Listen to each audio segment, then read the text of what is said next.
Welcome back to Hardware Unboxed for part 3 of the February 2023 Q&A series. We've got part 1 and 2 on the channel right now, so if you want more questions and answers from us, then go check out those parts, but plenty more questions to get to because we've got heaps of great questions from you guys. So let's get into it, but before we do, today's sponsor spot is brought to you by Thermal Grizzly and their new 12th gen CPU contact frame by DeBauer. It's well known that the integrated loading mechanism, or ILM, of the LJ1700 sockets bends 12th gen CPUs, leading to an uneven contact surface that reduces cooling performance. Solving this issue, the contact frame replaces the ILM, allowing for a much more even contact with the CPU's IHS and the base of your cooler, which in turn reduces operating temperatures. Installation's quick and easy, and thanks to the use of anodized aluminium, the contact frame is non-conductive. And then, for those of you who wish to further maximize contact, Thermal Grizzly now offers an optional lapping tool, so for more information, please check the link in the video description. Alright Tim, we have a question here from Whiskey Nerd 88, aka Justin from my Fortnite streams. So if he watches me play Fortnite, so this will be a very good question, guarantee it. alright. Do you feel game developers are getting lazy with optimization and relying on types of technology in the way of DLSS and FSR variants to make their games playable? So are they leaning on upscaling too heavily to make up for a lack of optimization? Well, it is a good question.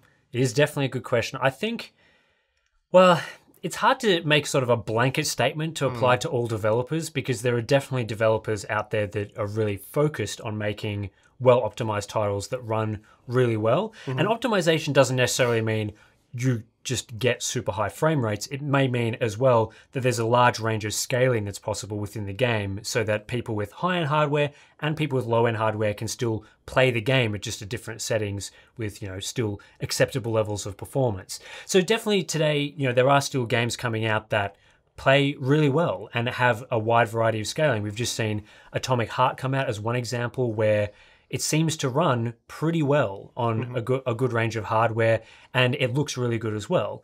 Whereas there are other games that come out that have lots of problems, things like stuttering, low performance, CPU limitations. A game like Hogwarts Legacy may be more something that fits into that category. So first of all, don't want to blanket put this on all developers. But as far as some developers go in some games, it does feel like there's somewhat of a tendency to rely on these technologies as a little bit of a crutch when it comes to, our game is limited in some way. We'll just use FrameGen to get around our CPU limit, or, our performance recommended specs are used with, DLSS or FSR enabled. So in a lot of cases, it feels like that we are heading somewhat down that path. So it's not something I'm a huge fan of, but at the same time, generally I would recommend people use DLSS or FSR in games. So sometimes those implementations are better than the native anti-aliasing, or there are genuine performance benefits that benefit gamers by using those technologies. So it's a very hard thing to sort of talk about. It can really be, I guess, game dependent in some way. Yeah, and I'd even say in the examples you could use where you believe that sort of thing's happening, I'd almost say that DLSS or FSR, or just upscaling in general, has become more of a convenient excuse than anything else, because it's not like now, it's not like you can blame upscaling technologies for a lack of optimization and development work. It's not like they're now going, oh, well, we once upon a time would have put in all this effort to optimize, but now we can't be bothered. We can just use this stuff here. So blame these technologies on a lack of optimization. I think it's just a convenient excuse because we've always seen games that come out with stuttering issues and are terribly optimized and, a broken at launch, basically. The horrible PC port thing, and none of that's new. So I don't think it's anything new that we're dealing with here. I think it's just, a convenient excuse like, well, we've intended you to use these technologies now that they're available. But anyway, I think... Yeah, I think that's the case. I am a little bit... I think we're seeing over time a bit more of some games coming out with more CPU limits than we've seen previously. Feels like today's games, especially with high-end GPUs, are more often running into CPU limitations that are common resolutions that you might see. And I would hate to see something like frame generation, as good as that technology can be in some circumstances, used as sort of the the way out of that, as in the only way in the future we're going to see games with higher frame rates as CPU limit is by using frame gen. I would still like to see developers try and optimize their games and use CPUs better so that we do still get high native frame rates, because that benefits people overall. And then you can still apply things like frame gen, DLSS, upscaling, whatever you want to call it, on top and get even better performance. So that's really, I guess, the ideal situation and what we'd want to see. But yeah, I agree. It's not like they've come overnight just being like, oh, these technologies exist now this is our excuse. Yeah. I think they've found many ways over the years to find various different things to excuse their own issues with games. And certainly game development has gotten more complicated over the years as well. So, game development times have increased. There's a lot more configurations that people are interested in. And as well, I think the expectations for performance have increased over time as well. Whereas previously things like 60 FPS would have been acceptable. Nowadays, gamers may be targeting 90 FPS, 120 FPS, and game engines just haven't caught up to those things yet. So yeah, I think with these things, there's definitely a lot of things to look at. And I think the majority of developers do want to create the best product that they can before those sorts of technologies are integrated. So let's hope that continues. In light of Zen 4's sensitivity to memory performance, does that change your budget recommendation for CPUs? Would you consider including combinations of CPU and memory as candidates for cost per frame analysis? So the first part of that, does it change the budget recommendations for CPUs? No, because I don't think we really, for the most part, be recommending Zen 4 for sort of budget systems. I think that would still be AM4 and then sort of Core i3 processors and stuff like that. And then what? So you've got the 7600 is your entry level. So it's kind of budgety, but then you got the premium, B650 motherboards that start at like, I think it's about 155 for the DS3H, DDR5 memory. So it's still a bit of a premium platform. So I don't think it's going to change too much there for the value recommendations. And at the end of the day, anyway, and I guess this sort of leads into the second part of your question is, we've only ever made the cost per frame analysis based on DDR5 6000 CL30 anyway. Of course, you can get cheaper memory and manually tune that up yourself to get as good or better performance than the memory just mentioned. But yeah, that is a problem with cost per frame, and it's something we run into. And I did create a CPU value benchmark where we tested a heap of different memory kits and then adjusted, because the problem with the cost per frame is it's based on a performance figure that you get with a certain kit of memory. So if you use DDR5 6000 CL30 memory and you get 162 FPS on average, you have to use that figure and then the cost of that memory to get your cost per frame. You can't take that high number and just add a cheaper memory kit, because that completely skews the data. So yeah, I'm not going to use like DDR5 5200 CL40, for example, because as I noted in that video, I think it starts at like $115 US. So you might as well spend the $30, $40 US more on the premium memory to get the results shown in our video. Don't recommend that cheaper memory even for a budget build, because again, you wouldn't really be doing DDR5 as a budget build at this point in time. So anyway, I think probably covered that one. We'll move on to the next one. All right, Tim, as our local tech news man, this one may be interesting for you. Has being based in Australia provided some advantages or disadvantages for doing tech news? I guess you wouldn't really know, given that you only got one point of reference, but still, I want to hear your answer. Stuff like internet speeds to upload, distance to conferences / events, and access to tech materials. Yeah, I mean, you make a good point about I don't really have a frame of reference for this. I think you've got one frame of well, yeah. I think largely it's a disadvantage. In fact, almost any angle I could think of makes it a disadvantage. Often, I guess I'll list them. One of them is that often with news and product releases and embargoes, almost always the embargo is set in the middle of the night for us. Yeah, so true. Especially if companies are doing like live events where we don't get the information ahead of time, then that may involve us waking up at like 2, 3 a.m. having to cover it, or just simply not doing it, because that's pretty horrific. The other issue is obviously if we want to attend events in person, traveling from Australia to most of the popular locations to do those sorts of things is very time consuming. So flying to the United States takes us 15 hours, even flying to other parts of Asia like Taiwan for Computex, that's a 10-hour flight. Europe's obviously pretty much out of the question for covering news. So that's an issue as well. Often most of the PR teams are based in the United States. So if you want a really technical question answered or something, then our local team would have to refer back to the US team. So it adds layers of people you have to get through. And then often, when we're asking questions, the people in the US are asleep. So there can be a mismatch there with some of those things. As well, companies typically have less budget to supply products and things to regions like Australia. That has improved over time as Hardware Unboxed has gotten bigger. Companies are more willing to find ways around that. But certainly people in the US have access to significantly larger budgets for review samples and products, and things are much easier. At least my understanding is that things are a lot easier to have happen in those sorts of countries, especially if you're a channel the size of ours. So even advertising budgets and stuff like that. Advertising budgets, a lot of the time, a region like us, and we have a lot of challenges explaining to people in our region about how YouTube. Now, I'm sure most people watching this video would think this is a very simple and straightforward and obvious concept, but for some people, apparently it's not. It's that people all over the world can access our YouTube videos and do watch them in many countries.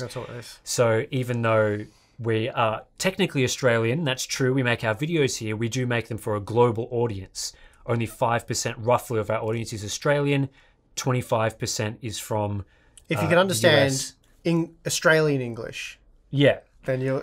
But that's not even, 50% of our audience is from Europe, and most countries in Europe are not primary English-speaking countries. Yes, so, I was half joking, but half time they can't bloody understand what we're talking about. If we say cache and things like that, and data and stuff. But where you were going, which I think is interesting, is something I wanted to touch on, is the fact that, we're Aussies, sounding like Aussies, talking about tech based from Australia, but only 4%, or I think it might be even 3.5%. Yeah, about 3 to 4% of you watching this video will be fellow Australians. About 40% of you will be, or at least 35% of you will be from the US. So, yeah. And this is, again, this is something that we constantly have to, for some reason, talk to companies about.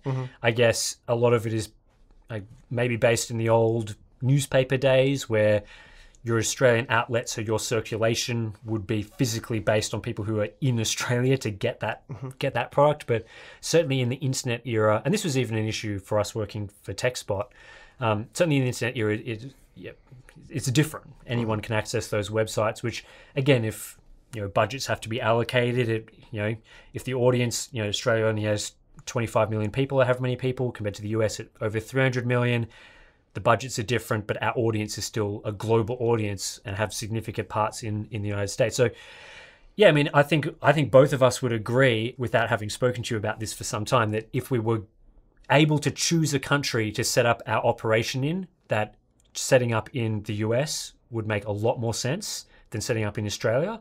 Not that I would necessarily want to move to the US for other reasons, but from a business perspective, I think people in the US would have an advantage over here. There'd be no incentive for someone to move a business like Hardware Unboxed from the US to Australia. It wouldn't make sense. It'd potentially make it easier to grow the channel as well, because we've heard from a lot of our US viewers that typically I don't want to put words in anyone's mouth, but typically they prefer to watch US-based tech media outlets. I guess it's familiar or something like that. Yeah, the accent, stuff like that plays a factor. Yeah, they don't sound funny like us. So those are all things that sort of work against us. Yeah. I wouldn't say any of them are like major barriers. Obviously, we've been able to make the channel work and become a viable business over time. Probably... We just can't talk about level 3 cache and stuff like that. Yeah, I think it's been... Yeah, when you look at sort of the history of Australian tech media and what's happened over the years of magazines to written stuff to YouTube, YouTube has made it far more accessible than it has ever been.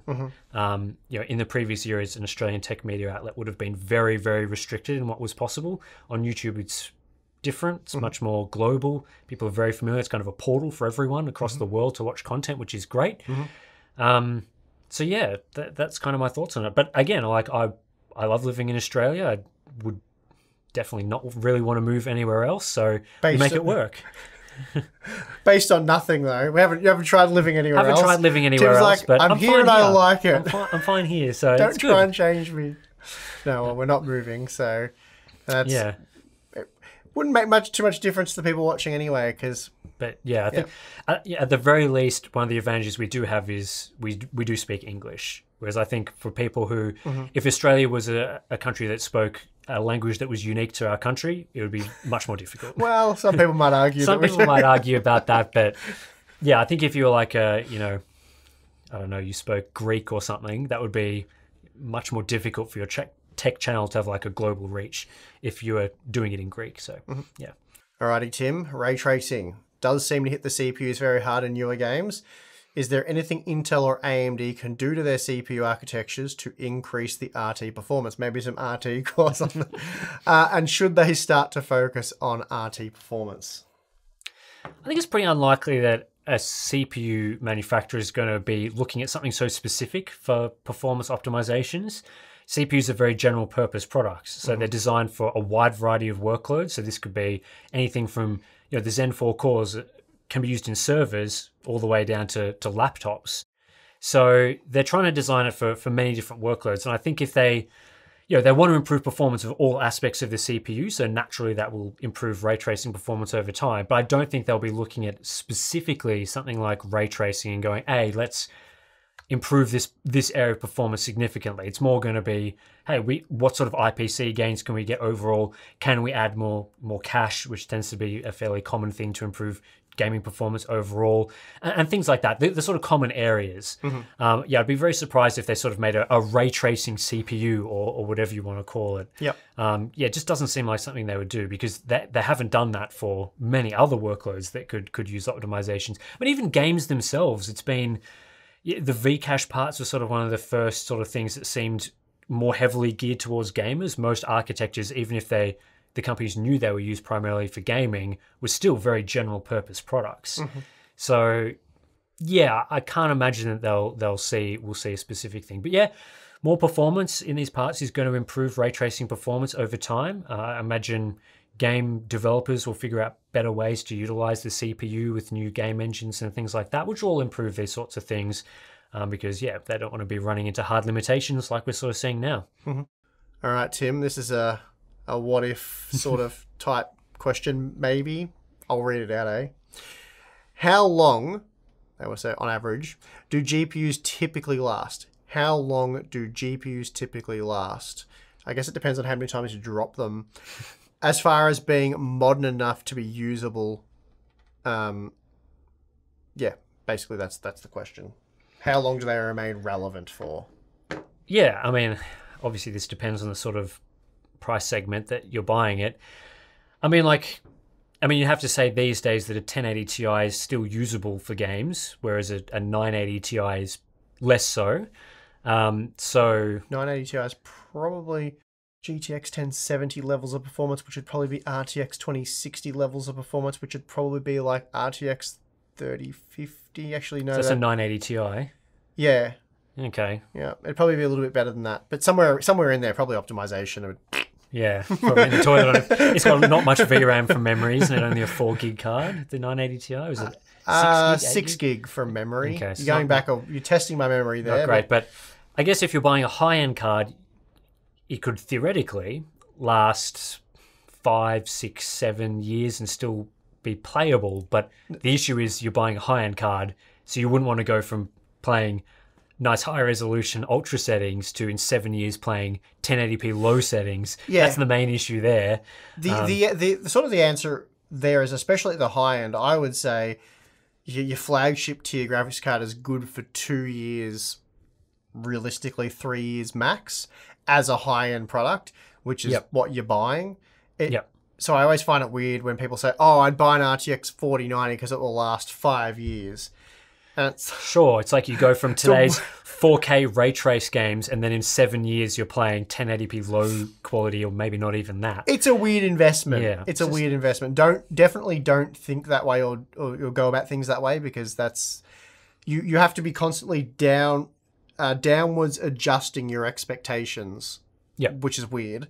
So generally, if you're buying a flagship product, you're expecting flagship-like performance. You can probably accept a bit of she's getting a bit old and you let it degrade a little bit, but not not like that. If you have the money for a product like that, you probably have money in the future for more products like that. Well, yeah, that's right. And if you don't, if it's a real stretch to get your hands on a flagship card, just buy the next one down and do that. Yep. Just accept that you're a step down. That's fine. The performance there is great, and you'll honestly be better off for it because you'll be able to upgrade more regularly, and you'll be able to maintain, second tier performance, which is still screaming fast. And then I guess really that applies for everything. Like at the mid-range, I think the mid-range is where you could probably stretch it out a bit longer and still be relatively satisfied. Yep. And then at the entry level, you go back the other way to the high end, but for a different reason. It just becomes unusable. It's much faster. Yeah, I think the mid-range, it's almost related to like what performance gains have we seen in each of those categories over the years, where it's like a lot of people would say that you'd upgrade once performance is 50% faster. That tends to be the sort of threshold for a lot of people. And what we've seen recently is that the high end is frequently hitting 50% faster, even every one generation, or at the very least 2 generations is going to give you 50% at the high end. Whereas for the mid-range, 50% could be, these days, we're probably looking at 17 to 18 generations. So, but more likely, at least like 3 generations, right? So... I was listening to you and thinking, is he saying 7... But it feels slow, right? Like, yeah, it does feel slow. The high end gets treated to these massive gains every year, and then the mid-range, at least at the same price, they're giving you 10%, 15%, which is really pathetic. Yeah, it's multiple generations to get to 50%, that's for sure. Yeah, certainly if you're targeting 50%, then you're going to make the GPU stretch for that long. And you might say, oh, yeah, but games are going to outpace that. Like, if games are getting much more powerful to run on those high-end GPUs, then my GPU is going to get outdated more quickly. But that's not really what we see from games. Most game developers still target primarily those mid-range systems because that is the majority of people that are actually going to buy the game. Most people have 1060s, 2060s, those class of products. So, yeah, if game developers are still targeting games that on GPUs that are not improving that much, then theoretically you could stretch that quite a way. It may still be that medium setting experience or a lower resolution than what you get on the high end, which is typically the case with mid-range products anyway. But yeah, it's very likely that you'll stretch it further, especially these days where games have both rasterization and ray tracing generally. The rasterization experience can still be good, still run well on those mid-range cards for some time. It heavily depends on the generation as well. Obviously, some generations do bring much more substantial performance improvements at every single performance tier, whereas other ones are Turing. Yeah, I mean, people who bought an RX 580, for example, or even a GTX 1060 would have been treated to quite a long tail on that product. Like those were usable for a lot longer, whereas I think people who bought a GTX 1650 are probably going to find that card does not have anywhere near the staying power of those excellent entry-level cards from 5 to 7 years ago. Because it was already rubbing shoulders with like an RX 570 when it was launched. Yeah, I mean, it wasn't good when it launched, so yeah. So it was already struggling to improve upon the value of multiple generation old products at the time of launch. So clearly bad value product, which was always going to represent bad value. And we've seen other products like that more recently, like a GTX 1630, a 6500 XT, all very bad value investments that really should have quite obviously been avoided because they had no legs in them at all. Yeah, so I think generally I'd say overall you're looking at between 2 and 5 years for most GPUs, which I know sounds like a large, broad spectrum, but high-end 2 years-ish, mid-range you can probably stretch it for 5 years. Yeah. Depends on a lot of factors. Depends on a lot of factors. Depends on the performance tier, the actual generation you're talking about, whether it's like a Pascal type generation or a Turing type generation. Yeah, it depends how long companies want to support the drivers as well. Sometimes you see one generation supported for a surprisingly long time, and other times you see companies drop support surprisingly quickly, which can go the other way. So, or just not release drivers for months, even if it's a previous generation series. Bit weird that happened. But anyway, that's that question. All right. Do we think GPUs are just destined to be luxury products with the way prices are going for new ones? They're far outpacing the rest of the PC components. So basically, high-end performance GPUs is becoming hideously expensive. Is that the way forward? Well, I will say I don't have too much of a problem with stupid high-end, almost wildly impractical GPUs, like let's say the RTX 4090, as technically impressive as it is, I don't have too much of a problem with them being hideously expensive, as long as you're, what should be a 4080, your 3080 sort of class products we saw from the previous generation, RDNA 2, 6800 XT, as long as they're reasonably priced, I think then I don't have too much of a problem, but we're obviously seeing price creep there as well, so I do have a problem with that. And then obviously the mid-range, $200 to $300, $400, $500 products, as long as you get decent value there, which we're not seeing again. I don't have so much of a problem with the high-end GPUs being a luxury product. Of course, what I think or say doesn't really matter, but they're my feelings on it. So yeah, I've always, when we got the 6900 XT and the RTX 3090, I wasn't outraged by those products. I thought they shouldn't exist. I'm just like, yeah, they're kind of dumb luxury products. So if you've got $1,000, $1,500 US to spend on a dumb luxury GPU, then cool. That's why these products exist. But for everyone else, we have all these more sensibly priced GPUs. But that seems to have largely gone out the window at this point. Yeah, it has felt for the last few years that companies, well, mainly NVIDIA, AMD sort of tried to cash in on that train a bit as well, has really been going after the premium gaming category. I think these companies have really discovered that gamers are willing to pay ridiculously high prices. Some gamers, obviously. So they've kind of they've really been testing the waters to see what can consumers, what are they willing to do? Like, how high can we price these cars? How many people are willing to spend $2,000 on a GPU? What are the limits for the average person? How much do they want to spend? And I think that a lot of what we're seeing today is sort of the slow reaction to that scenario changing for a lot of people, especially through the COVID years when people had more time for gaming, more money for gaming. There was a different set of circumstances of what people are willing to pay. And I think very much today that those circumstances are no longer true anymore. And so I think a lot of people, what we're feeling right now in the GPU market is kind of that the companies are off doing their thing and everyone else is doing a different thing and they're not really on the same page yet. A lot of the products that we've seen released really feel like they're testing, how bad can we make a card and how expensive can we make it while still having it sell? And I think very much the answer should have been for those companies with products like 4080, 7900 XT that they've found the limit and gone past the limit. Yep. Because those products, are not doing well. So, we're still sort of yet to see what they'll do with the mid-range. I think there's been a lot of stagnation there and it really makes it feel like the luxury products are what are being catered to. They're trying to force people as much as they can to buy that 4080, buy that 4090 because they're going to delay the mid-range. They'll make it less of a performance upgrade. They'll make it expensive. They'll make it launch like a year later, which is all things to test the patience of buyers. They're all testing you to see how much will you spend, how will you wait, or will you just eventually break and buy that expensive card, which is disappointing. And certainly a lack of competition exacerbates these issues. There would normally be an opportunity for a company to come in and just be like, nah, we're going against the grain. We want big market share. We want big money. But unfortunately, AMD hasn't really been doing too much of that. So fingers crossed something changes because for now, the luxury segment is really where they're targeting. Why do companies have an embargo on the embargo date? Do you know that one? It seems we aren't allowed to know when we will see reviews on a product, which is annoying. I hate that. Yep. Take note to the Ryzen 7000 X 3D launch, which may or may not be happening shortly. I think you guys know the answer though. I've been waiting for reviews, but there is no indication of when they'll be out. I saw a leak yesterday that says the 27th. Why do they hide that info away?